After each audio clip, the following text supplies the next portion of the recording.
বগুড়া দুপচাচিয়া থেকে এসে ৭,০০০ চারা নিল। কেমন জমি নির্বাচন করবেন? ৮ থেকে ৯ মাসে বারিলতি রাজকুচি একের কাঠ। প্রিয় দর্শক, আমার পাশে তিনজন দাঁড়িয়ে রয়েছে। কোথায় থেকে এসেছে আমরা একটু সংক্ষেপে তথ্যগুলো জেনে। আসসালামু আলাইকুম। ভালো আছেন? ইনশাআল্লাহ। কোথায় থেকে আসছেন আপনারা? আমি আসছি বগুড়া দুপচাচিয়া থেকে। তিনজনই একই সাথে একসাথে একবারে সিএনজি নিয়ে আসছেন? কতগুলো চারা নেবেন? আমরা ৭,০০০ চারা নেব। ৭,০০০ চারা নেবেন। আপনার কাছে দেখতেছি এটা মহামূল্যবান আমাদের বারিলতি রাজকুচি একের লতি, মূলত সবজি হিসেবে ব্যবহার করা হয়। লতিগুলো কি দেখে পছন্দ হয়েছে? হ্যাঁ, পছন্দ হয়েছে। আমরা ভিডিওতে যে মানে চারা দেখাই, সরেজমিনে এসে কি সেই মানে চারা পাইছে? কোনো অভিযোগ আছে চারা নিয়ে? না, আমাদের কোনো অভিযোগ নাই। অন্যরা যদি চারা নিতে চায় কি বলবেন তাদের? আপনি খুব ভালো মানুষ, এইজন্য আপনার কাছে আমরা খুঁজে আসছি। আপনারা তো অসংখ্য ইউটিউব চ্যানেল আমরা দেখেছেন একদিনের নাকি? থেকে আপনার কাছে আসছি। আপনারা অনেক ইউটিউব চ্যানেল দেখেন না? হ্যাঁ, দেখছি। ওই তাদের চারা না নিয়ে আমার চারা কেন নিতে আসছেন? আপনি কথাবার্তা শুনতে ভালো লাগছে দেখে আপনি এখানে আসছেন। প্রিয় দর্শক, আপনারা দেখেন আমরা সিএনজিতেই ভাইরাই সাজিয়েছে, দেখেন কত সুন্দরভাবে, অনেক অভিজ্ঞ ৭,০০০ মাল সম্পন্ন। ফলাইছে হ্যাঁ, আমাদের CNG তে। আমরা ৭,১০০ চারা দিয়েছি। দেখেন চারাটা অত্যন্ত মানসম্মত, খুবই ভালো মানের চারা। কার্যত আমরা কোনো চারার কিন্তু গোড়া কাটি না। চারা দেখে পছন্দ হয়েছে? অন্যরা যদি আমাদের কাছ থেকে চারা নিতে চায় কি উপদেশ দিবেন তাদের?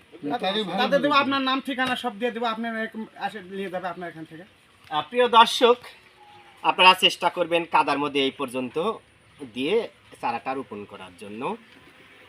বারিলতি রাজকুচি এক চাষ মূলত সারা বছর করা যায়, তবে আপনারা জুন, জুলাই, আগস্ট, সেপ্টেম্বর এ সময় যদি বারিলতি রাজকুচি এক চাষ করেন সবচেয়ে বেশি লাভবান হওয়া যায়।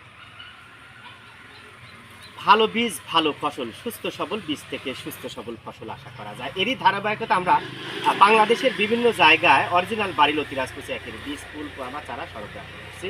প্রিয় দর্শক, এই যে লতিগুলো দেখতে পাচ্ছেন, এই লতিটা কিন্তু এই চারার লতি।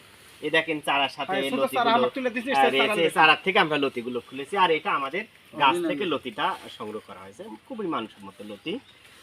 তো এই ভাই, আমরা তাদের পেশা একটু জেনে আসি আপনাদের সুবিধার্থে। আপনি কোন পেশার সাথে সম্পৃক্ত ভাইজান? আমি সাংবাদিকতা করি। সাংবাদিকতা কোন চ্যানেল? জাতীয় অনলাইন পত্রিকায়। জাতীয় অনলাইন পত্রিকায়, অসংখ্য ধন্যবাদ।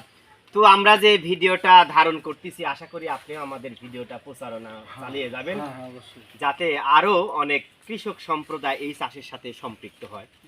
কেন আমরা বারিলতি রাজকুচি এক চাষ করব?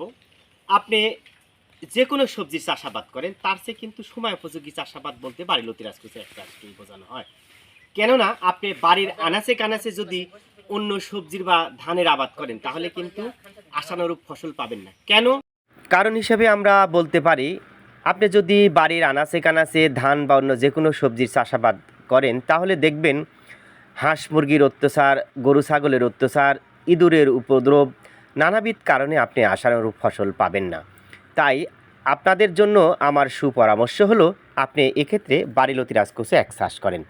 দেখবেন হাঁস মুরগি ক্ষতি করবে না, গরু ছাগল ছুবে না, ইঁদুরেরও কোনো উপদ্রব হবে না। এক্ষেত্রে আপনি পারিবারিক সবজির চাহিদা পূরণ করে বাজারে বিক্রি করে আপনি বড় মাপের একটা অ্যামাউন্ট পেতে পারেন। ৪৫ দিনের মধ্যেই লতি চলে আসবে ইনশাল্লাহ, এমন আমরা আশাবাদী। যে ভাইয়ের কাছে আমরা চারা দেখতেছি খুবই মানসম্মত। আমাদের বারিলতি রাজকুচি সবচেয়ে অন্যতম বৈশিষ্ট্য আছে, আমরা গোড়া কাটি না। দেখেন, আমরা অসংখ্য ভিডিওতে কিন্তু বলেছি কেন চারার গোড়া কাটে। দেখেন, একটা, দুইটা, তিনটা, চারটা লতি বেড়েছিল এই চারাই থেকে। আমরা যদি ইচ্ছা করতাম, অন্যদের সাথে আমরা তাল মিলিয়ে যদি চলতাম, আমরা এই পর্যন্ত গোড়াটা কাটি এটা মাটির নিচে রাখলে কিন্তু এখান থেকে আরো 3টা চারা পাইতাম। কিন্তু কৃষকের কিন্তু ক্ষতি হবে। কেন ক্ষতি হবে? এই যে কাটা অংশ থেকে পচন ধরবে ভবিষ্যতে। প্রাথমিক পর্যায়ে কোনো সমস্যা হবে না, কিন্তু যখন লতি বের হবে তখনই কিন্তু এই বিপত্তি দেখা দিবে। তাই সাবধান, গোড়া কাটা চারা রোপণ করবেন না, নিজের বিপদ নিজে ডেকে আনবেন না। দেখেন, এই ভাইরা কিন্তু খুব সুন্দরভাবে সিএনজিতে ৭,১০০ চারা আমরা দিয়েছি, খুব সুন্দরভাবে সাজিয়েছে। ভাইদের জন্য শুভ কামনা রইল এবং দোয়া করবেন। আপনাদের কিছু বলার আছে বলে ফেলেন। ১০০ চারা আমার বেশি কিছু বলার নাই, তাই নিজে ইচ্ছা আমরা গুনিনি, নিজে ইচ্ছা নিয়ে যা আবাদ করব, আবাদ করার পরে আমরা কিছু বলতে পারবো যে আসলে ইনশাআল্লাহ। আপনারা যে চারা নিয়েছেন, আমাদের কাছে সার্বক্ষণিক যোগাযোগ রাখবেন। অবশ্যই অবশ্যই, ইনশাআল্লাহ আমরা সব সময় পরামর্শ দেব। আর এখন একটা কাগজে লিখে দেন সব সময়। হ্যাঁ, ইনশাআল্লাহ আমরা চেষ্টা করব। আমাদের বাড়ি গেলে চা নাস্তা করবেন, সেখান থেকে আমরা একটা বই দিব, এখান থেকে আপনারা ছবি তুলে নেবেন, হ্যাঁ কখন কোন রোগের কোন সমস্যা হয় ইত্যাদি জানবা। ভাই, কেমন জমি নির্বাচন করবেন, চাষ দেওয়ার পূর্বে আপনার করণীয় কি? প্রিয় দর্শক, এমন জমি নির্বাচন করবেন যাতে সব দিক থেকে রোদ লাগে, তবে যে কোনো এক পাশে ছায়া থাকলেও কোনো সমস্যা নাই। প্রিয় দর্শক, আপনারা উঁচু নিচু সব ধরনের জমি নির্বাচন করতে পারেন, তবে যদি একটু উঁচু জমি হয় তাহলে আপনাকে শুকনো মৌসুমে পানি সেচের সুব্যবস্থা রাখতে হবে। প্রিয় দর্শক, আপনারা জানেন বাড়ি লতিরাজ কচু এক চাষ ব্যাপক লাভজনক যদি আপনি সঠিক সময়ে সঠিক যত্নাদি নিতে পারেন। তাই জমি চাষের পূর্বে আপনাকে কিছু গুরুত্বপূর্ণ কাজ করে নিতে হবে। জমি চাষ করার পূর্বে আপনাকে ভালোভাবে খেয়াল করতে হবে, দেখবেন জমিতে দুর্বা বা দুবলা বা ভাদাল জাতীয় কোনো ঘাস আছে কি না।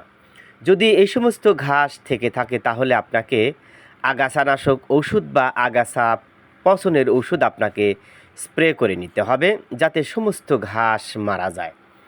প্রিয় দর্শক, আপনার 10 থেকে 15 দিন সময় অতিবাহিত হোক তাতে কোনো সমস্যা নাই, কিন্তু জমিটাকে আপনি সুন্দরভাবে পরিপাটি করে আপনার নিজের মতন সাজিয়ে নেবেন। কারণ বাড়ি লতিরাজ কচু এক চাষের সবচেয়ে বড় প্রতিবন্ধকতা হলো আগাছা সমস্যা। এই আগাছা পরিষ্কার করতে ব্যাপক শ্রমিকের দরকার হয়। তাই আপনারা যদি প্রাথমিক পর্যায়ে এই আগাছানাশক বিষ দিয়ে আগাছাগুলো পুড়িয়ে ফেলেন অথবা পচিয়ে ফেলেন সবচেয়ে ভালো হয়। তবে আমরা বাড়ি লতিরাজ কচু এক চাষের ক্ষেত্রে একটা সুন্দর যন্ত্র আবিষ্কার করেছি, অর্থাৎ বাড়ি লতিরাজ কচুর জমিতে আগাছা পরিষ্কারক মেশিন আমরা ইতিমধ্যে তৈরি করেছি। আপনি আমাদের এই মেশিন দ্বারা মোটামুটি লতি আসা পর্যন্ত 3 থেকে 4 বার পরিষ্কার করতে পারবেন মেশিন দিয়েই। পাশেই দেখতে পেলেন বাড়ি লতিরাজ কচু একের ক্ষেত।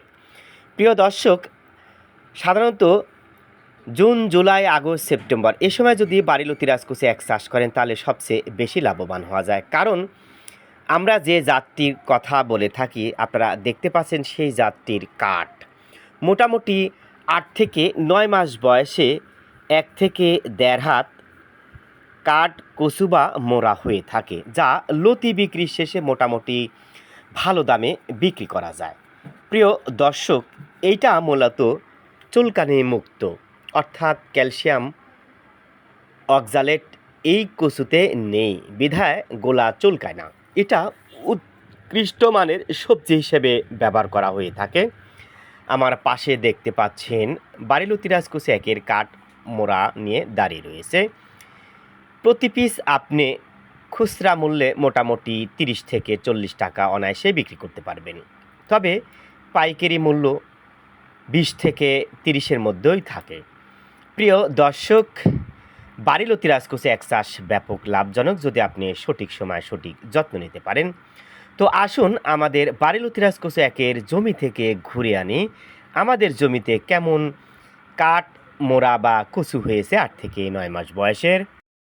প্রিয় দর্শক, আপনারা দেখতে পাচ্ছেন 8 থেকে 9 মাস বয়সে বাড়ি লতিরাজ কচুর কাঠ উত্তোলন করা হচ্ছে।